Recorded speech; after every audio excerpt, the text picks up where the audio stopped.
Okay, I'm going to show you guys how to transfer coins between wallets. I normally use Coinbase Pro.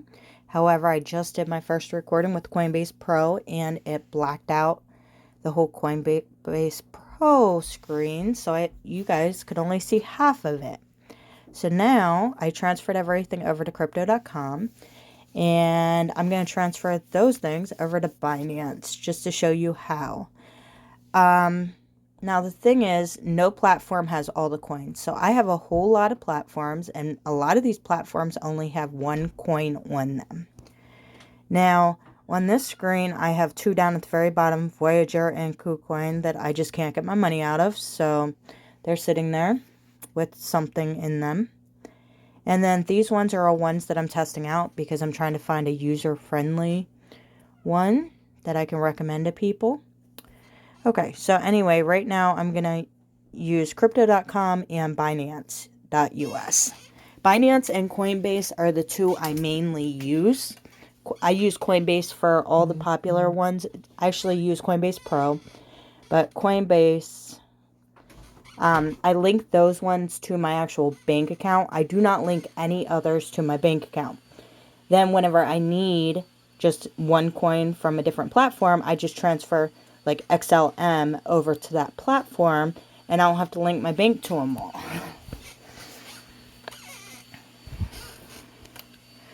So anyway, I'm going to go into Binance.us. I'm going to be transferring XLM because it's free. Binance, and so here's the wallet address. You see this little copy thing next to it? Right there is what you need to push. So that's what I'm copying. Then I go back over to crypto.com.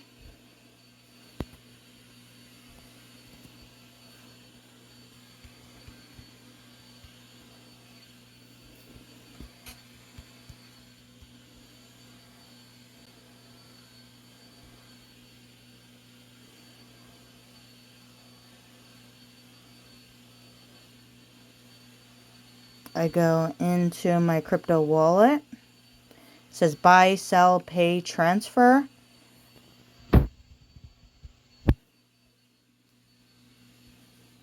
Right here, I'm going to transfer into it. I'm going to deposit. Going to deposit XLM. Memos required. So now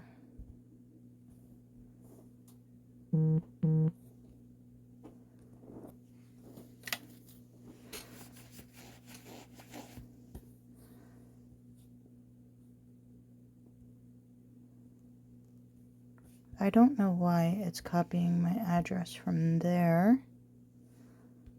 I want to go into crypto wallet, transfer, deposit,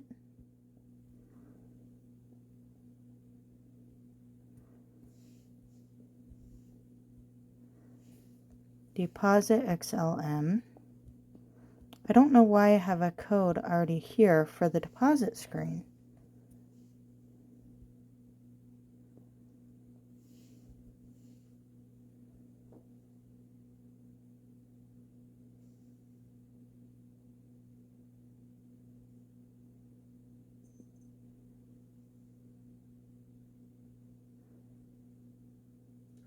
Oh, okay. So I want to go transfer and I want to withdraw crypto. Now, because I messed it up, I have to go back to the other one. I have to copy that address, go back to this one.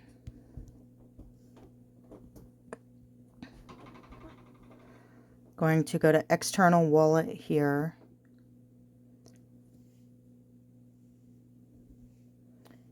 I'm going to add a wallet with that plus up top.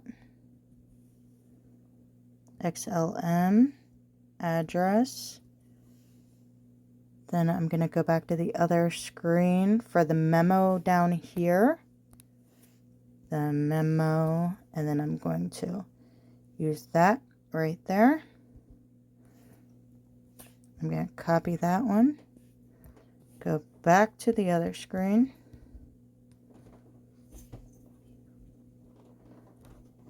Paste it. I'm gonna hit continue. I have to check my email to confirm.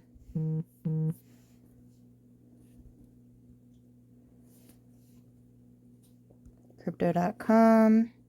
Some of them send you a text message. Some of them send you an email. It's just to confirm it before it actually goes through. I'm apparently changing my password before I even post this. So,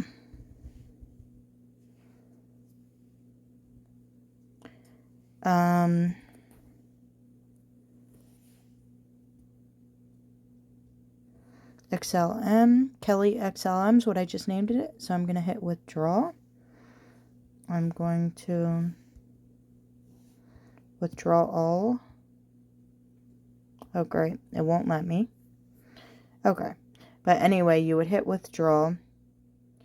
It would let you go over. Apparently, I have to have 200 in order to transfer this one over from this platform.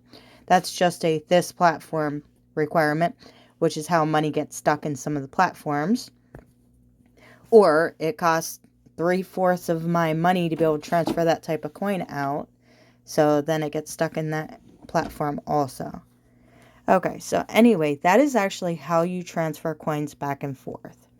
Now, if I wanted to go to Binance and I wanted to transfer out of Binance, I would do the exact same thing. You can just deposit or withdraw. So if I wanted to withdraw from here and I wanted to withdraw my 6 polygons,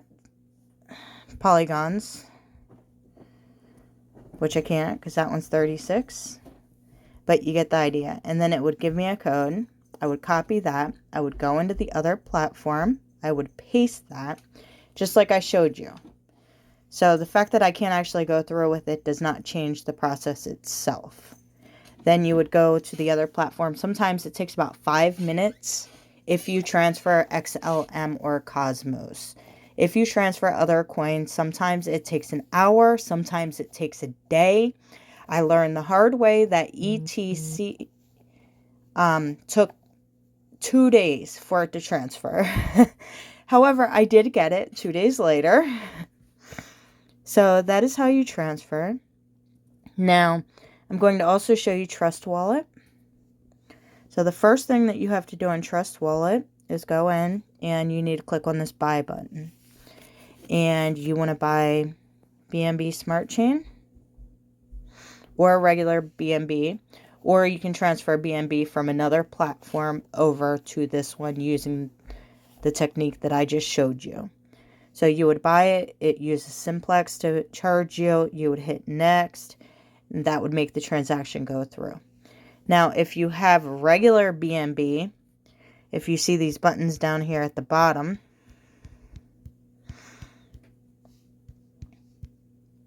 so you would go to DEX and you would transfer regular BNB, which is the yellow one, into BNB Smart Chain, which is the black one. And then you would swap. And that just does an even exchange of them, so you can easily swap them. Then once you have your BNB, you go in down here at the bottom again. D-apps is what you want. You scroll down under popular is Pancake Swap. So you can use your BNB, which I only have a very small amount right now. You could hit max. Then you either type in the address that you wanted. If you have an address, the hard to find little penny cryptos, you actually need an address for. Now, I did put some of the addresses in, like Yin Yang, which is saved in there. You could hit max, and then it would allow you to swap. Now, another thing, like earlier, I sold out a Gamer and Feg, and I put those both on XRP and SafeMoon. So, I could still transfer my SafeMoon over to XRP if I wanted, or over to any at all for that matter. So if I wanted to buy back into Yang, or I wanted to buy back into one of those crypto addresses for the penny cryptos, I would just copy and paste it in there. Okay, now the second thing that you need to do on here is your slippage, which is this button right here. This took me about 50 attempts because I could not get it to go through, and I didn't know why I couldn't get it to go through. So you have to click on that, and your choices are 0.1, 0.5, or 1%. Well, for these little penny cryptos, you actually need to go anywhere from 10 to 13% slippage in order for it to go through.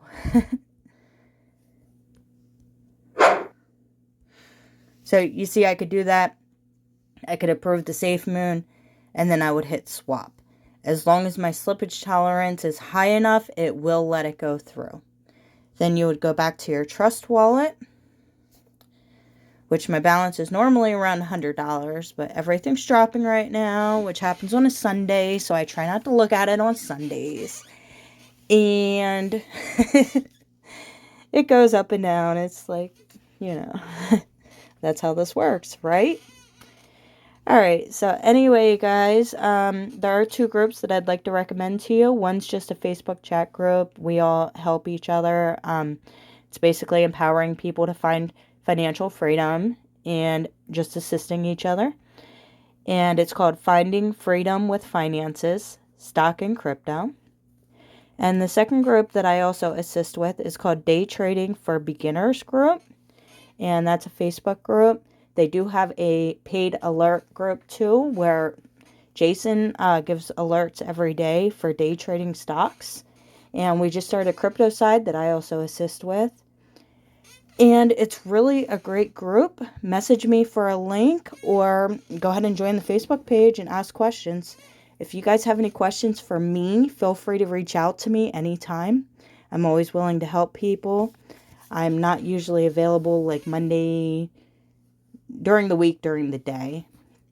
I am off Thursdays and Saturdays and Sundays. So that's typically when I can be of the best assistance to anyone. But feel free to ask questions. Feel free to watch this video over and over again. Alright, you guys have a great day.